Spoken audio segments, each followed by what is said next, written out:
بسم الله الرحمن الرحيم الحمد لله رب العالمين والصلاة والسلام على سيدنا ومولانا محمد وآله وأصحابه وأزواجه وذريته أجمعين. اللهم ربنا أرنا الحق حقا وارزقنا اتباعه وأرنا الباطل باطلا وارزقنا اجتنابه. اللهم أرنا حقائق الأشياء كما هي. ربنا زدنا علما وعملا يا رب العالمين. اللهم انصر أولياءك في غزة وفي فلسطين كلها وفي اليمن وفي لبنان وفي إيران وفي العراق. اللهم انصرهم على عدوك وعدوهم إنك على كل شيء قدير. اللهم ألف بين قلوبهم وأصلح ذات بينهم. اللهم سدد رميهم وسدد خطاهم وسدد رأيهم. اللهم فرج عنا وعن إخواننا في غزة وفي فلسطين كلها وفي اليمن وفي لبنان وفي بنغلاديش وفي إيران وفي العراق وفي بلاد الشام وفي الصين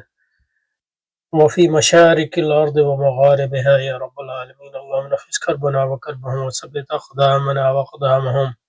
والطف بنا وبهم يا أرحم الراحمين يا رب العالمین. آمین. اچھا جی، حضرت مجدد صاحب کے تصور عقل پر جو حضرت علامہ مولانا علی میاں صاحب رحمۃ اللہ علیہ ان کی کتاب تاریخی دعوت و عزیمت میں باب ہے، اس پر بات کر رہے ہیں، اس کا مطالعہ کر رہے ہیں، اس کو جاری رکھتے ہیں انشاءاللہ. معرفت الہی میں عقلائے یونان کی بے عقلیاں، ماشاء اللہ، خالق و مدبر کائنات کے وجود جس کو فلاسفہ یونان مبدأ اول کے نام سے یاد کرتے ہیں. مبدأ اول first God, some of them not all everybody. اور اس کے عمل خلق اور کائنات کو مثلا ان فلاسفہ نے جو شگافی کیا، تخیلات اور مفروضات کا جو نقشہ تیار کیا ہے، اس ہوائی بنیاد پر جو فلک بہت سے عمارتیں تعمیر کی ہیں، ان کی تشریح و تفصیل تو فلسفی کتابوں اور ان پر تبصرہ و تنقید و عقائد اور علم کلام کی کتابیں دیکھی جا سکتی ہیں، اس کی گنجائش نہیں ہے. لیکن حضرت مجدد کے افکار و علوم عالیہ کے سمجھنے کے لیے، معلوم کرنے کے لیے کہ ان کے تخیلات و مفروضات کی تردید میں جو محض یونانی ذہن کی تخلیق اور قوت متخیلہ کی ایجاد ہے، ان کے قلم میں اتنا زور اور ان کے بیان میں اتنا جوش کیوں پیدا ہوتا ہے؟ عقل فعال کا جو فلاسفہ یونان کے نزدیک در حقیقت عالم کی مدبر اور کائنات کے اندر مؤثر ہے،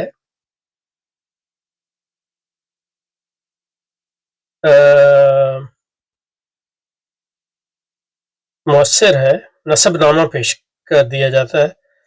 جو ان حکمان نے تجویز کیا ہے اور جس پر انہوں نے سارے خلق و امر کی بنیاد رکھی ہے. اس کی ایک لفظ پر موافق اور مخالف دلائل کا انبار ہے، لیکن یہاں صرف فہرست شجرہ پر اکتفا کی جاتی ہے.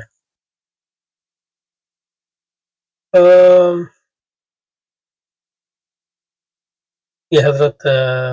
مجدد کی تحریر سے اقتباس ہے، اس کا مطالعہ کرتے ہیں انشاءاللہ. مبدأ اول واجب الوجود، یعنی خدا چونکہ تمام وجود سے واحد ہے،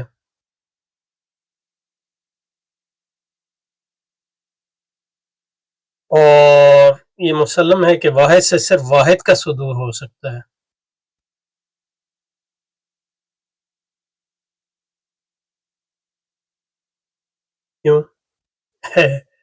کیوں یہ مسلم ہے؟ اور عالم مختلف چیزیں مرکب ہے، اس لیے اس کا صدور اس سے نہیں ہو سکتا. یہ میرا خیال ہے فلسفی، یعنی مطلب یہ کہ ارسطو وغیرہ یا اس کے متبعین کا یہ قول ہے، اور اس کی صرف یہی وجہ نہیں ہے، لیکن یہ کہ اس میں جانے کی ضرورت نہیں ہے اس وقت، کیونکہ یا اگر کوئی ضرورت ہوئی تو انشاءاللہ جائیں گے. لیکن یہ اصل مقصد جو ہے حضرت مجدد ثانی کا تصور عقل اور جو یونانی تصور پر انہوں نے تنقید کیا وہ سمجھنا ہے، کیونکہ ہم نے راستوں پہ مختلف جو ہے نشستیں کی ہیں اور آئندہ بھی کریں گے انشاءاللہ۔ پہلے پڑھ لیتے ہیں پھر اس کے بعد اس پہ آئیں گے انشاءاللہ۔ مبدأ اول چونکہ تمام وجود سے واحد ہے اور یہ مسلم ہے کہ واحد سے صرف واحد کا صدور ہو سکتا ہے، اور عالم مختلف چیزوں سے مرکب ہے، یہ تجربے سے ہمیں پتہ چلتا ہے، اس لیے اس کا صدور اس سے نہیں ہو سکتا، یعنی مبدأ اول سے۔ لیکن یہ کہ یہ صرف ان کا ایک یہ مسلم ہے، یہ فلسفیوں کا ایک مطلب گھڑا ہوا اصول ہے، اس کا بنیاد نہیں۔ واحد سے واحد کا صدور کی بات کر رہے ہیں کہ اس کی بنیادی مسئلہ یہ ہے کہ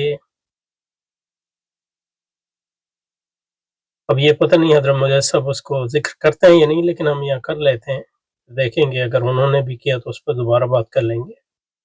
اصل میں جو اہم اس میں لفظ ہے وہ صدور ہے،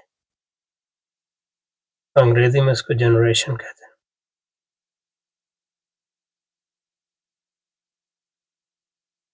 تو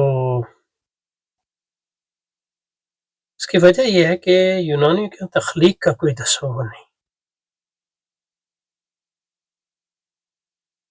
یہ اہم بات ہے۔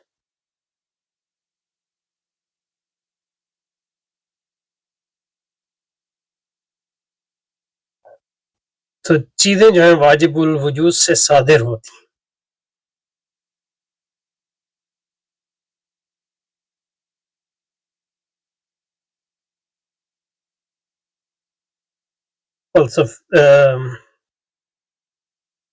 ارسطو کے بعد متبعین کے نزدیک، ارسطو کے ہاں تو میرے اپنی ذاتی خیال میں تو صدور کا بھی کوئی تصور نہیں ہے، لیکن یہ کہ یہ بات کہ لوگوں نے اس کے جو فلسفے کو عیسائیت اور یہودیت اور اسلام سے جب ملانے کی کوشش کی تو پھر ان کو ان باتوں میں جو ہے پڑھنا پڑا۔ تو ایک جو ہے خدا ایک ہے، تو اگر خدا ایک ہے اور تو چیز کہاں سے آتی ہے؟ تخلیق کا تصور نہیں ہے، تو چیزیں اس سے صادر ہو رہی ہیں۔ تو اگر کثرت اس سے نکلے گی تو اس کا مطلب ہے خدا کے اندر بھی کثرت مان لیں تو اس سے یہ لازم آئے گا کہ خدا کے اندر کثرت ہے، اس سے جو ہے توحید کی نفی ہوگی، یہ ان کا۔ تو اس لیے خدا سے جو ہے جو ایک ہے اس سے صرف ایک ہی چیز نکل سکتی ہے، اور یہ ایک ان کے لیے بڑا مسئلہ تھا۔ تو اس کے لیے انہوں نے پوری ایک دیومالائی داستان گھڑی کہ خدا سے جو ہے پہلے عقل فعال نکلتی ہے، پھر عقل فعال سے دوسری چیزیں نکلتی ہیں۔ تو عقل فعال جو ہے ایک رابطہ ہے خدا اور جو واحد ہے، اور جو تخلیق تو نہیں کہنا چاہیے، مطلب یہ کہ دنیا ہے یا خدا سے الگ جو چیز ہے وہ کثرت ہے، وہ تو کثرت ڈائریکٹلی خدا سے نہیں نکلتی، خدا جو ہے پہلے ایک پیدا کرتا ہے، پھر وہ ایک پورا ایک سلسلہ ہے جس کو نو افلاطین تھاٹ جو ہمارے مسلمانوں کے یہاں مثلا فارابی، ابن سینا، ابن رشد کے یہاں ملتی ہے۔ تو عالم مختلف چیزوں سے، اس لیے اس کا صدور اس سے نہیں ہو سکتا، اس کے وجود سے اس کے بلا ارادہ و اختیار علم و عقل اول کا اس طرح فیضان ہوگا جس طرح چراغ سے روشنی کا فیضان ہوتا ہے، اسے اس کے بلا ارادہ اختیار۔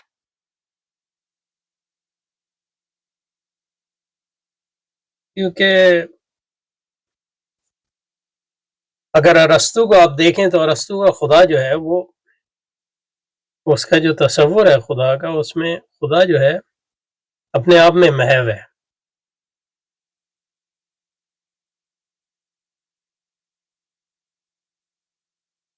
تو بنیادی طور پہ خدا جو ہے اس کے نزدیک جو ہے ایک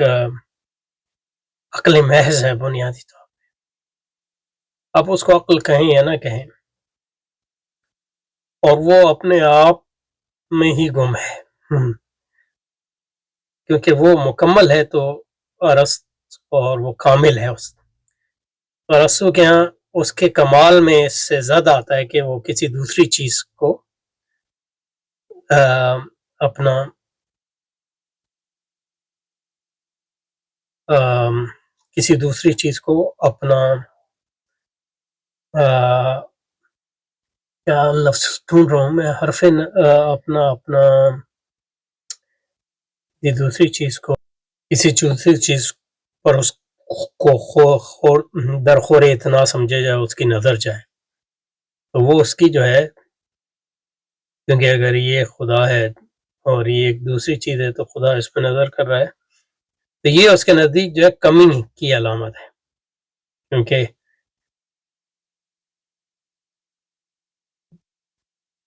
اصل میں صرف حرکت جو ہے وہ اس کے ہاں نقش کی علامت ہے، تو یہ بھی ایک طرح کی حرکت ہے جب میں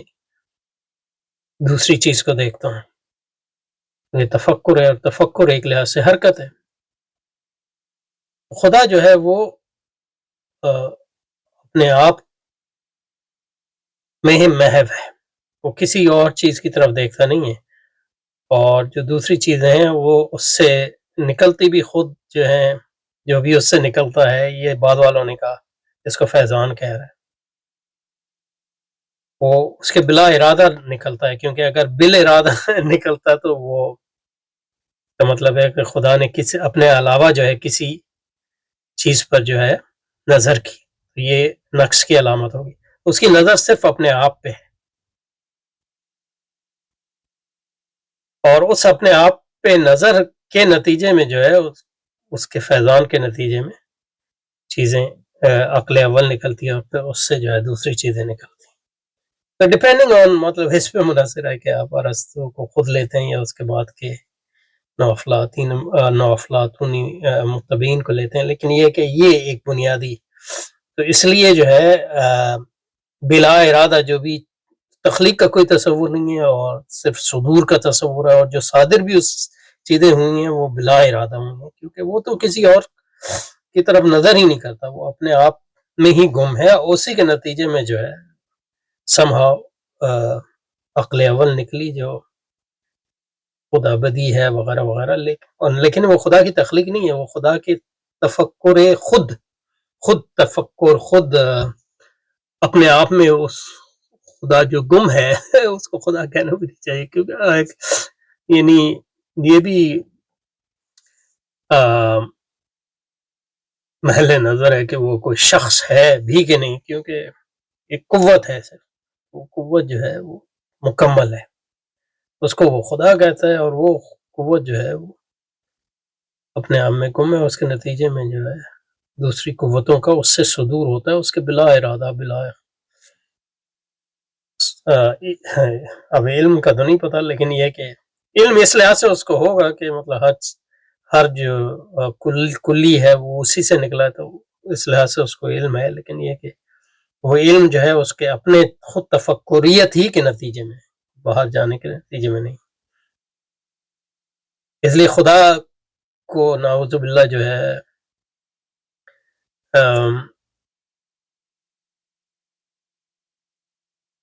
انفرادی چیزوں کا بھی علم نہیں ہے،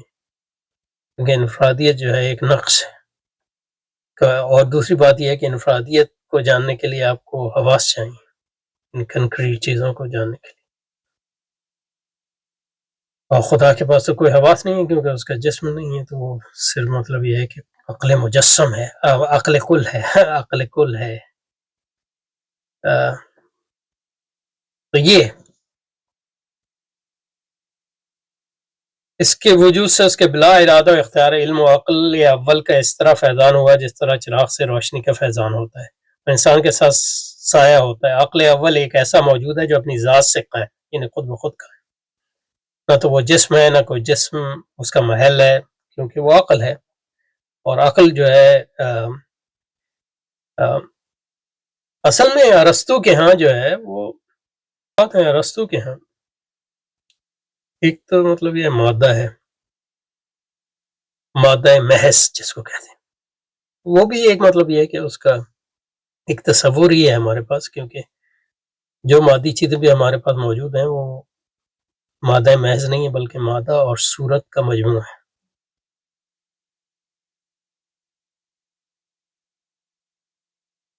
تو وہ صورت سے پہلے جو مادے کا مجرد تصور ہے وہ ایک تو وہ چیز ہے، دوسرا جو ہے صورت، اور مادہ اور صورت کا جو ملاپ ہوتا ہے وہ اس کے لیے دو تصور ہیں. ایک تصور جو ہے کسی چیز میں پوٹینشل جس کو کہتے ہیں یعنی بالقوہ ہونا، اور دوسرے کو کہتے ہیں ایکچوالٹی.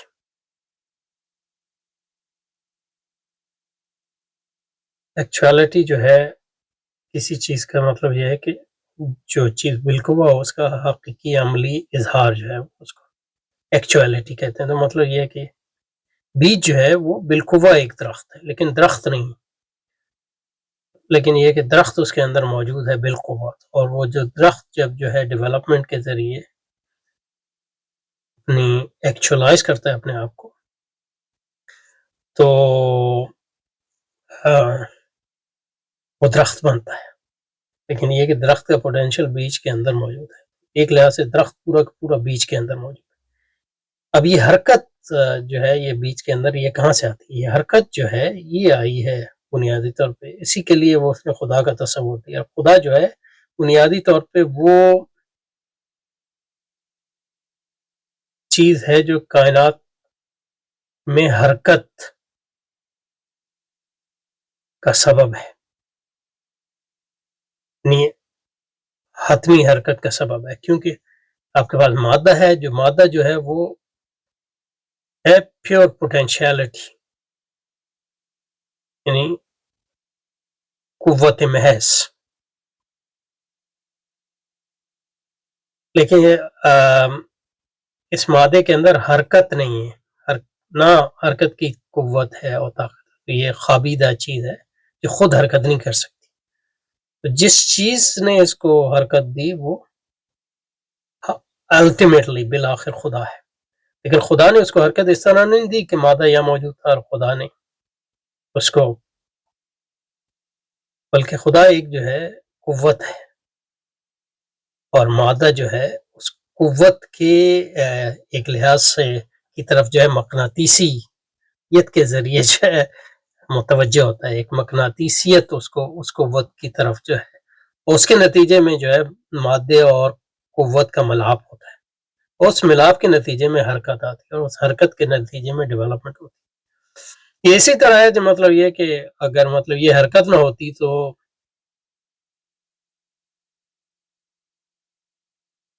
اگر یہ حرکت نہ ہوتی تو آپ کے پاس جو ہے مادہ ہی ہوتا. اور یہ جو قوت اس کو عقل کہتا ہے یا عقل خدا کہتا ہے کہ واجب الوجود ہے، یعنی اپنا آپ سبب ہے، کیونکہ وہ حرکت محض ہے. ایک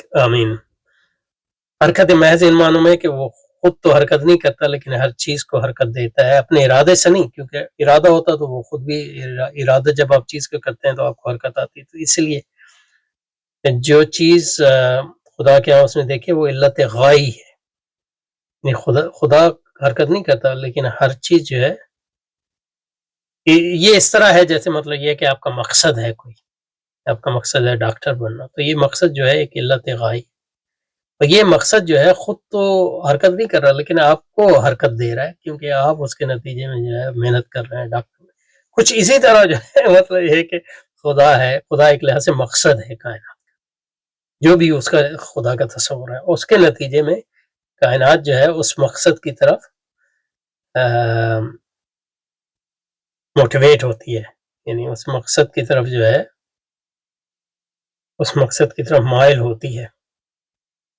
اور اس کے نتیجے میں جو ہے حرکت پیدا ہوتی ہے وغیرہ.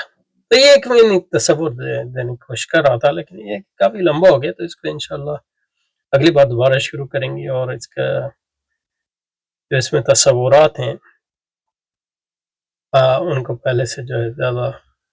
تفصیل سے واضح کرنے کی کوشش کریں گے تاکہ حضرت مجدد صاحب کی جو عبارت ہے اس کو سمجھنے میں آسانی ہو. سبحانک اللہم و بحمدک نشہد ان لا الہ الا انت نستغفرک و نتوب الیک. صلی اللہ تعالی علی خیر خلق محمد و آلہ و ازواجہ و ذریتہ اجمعین. اللهم انصر أولياءك في غزة وفي فلسطين كلها وفي اليمن وفي لبنان وفي إيران وفي مشارق الأرض ومغاربها. اللهم انصرهم على عدوك وعدوهم. اللهم سدد رميهم. اللهم سدد خطاهم. اللهم سدد رأيهم وألف بين قلوبهم وأصلح ذات بينهم. صلى الله تعالى على رسول خلق محمد وعلى آله وصحبه وأزواجه وذريته أجمعين برحمتك يا أرحم الراحمين.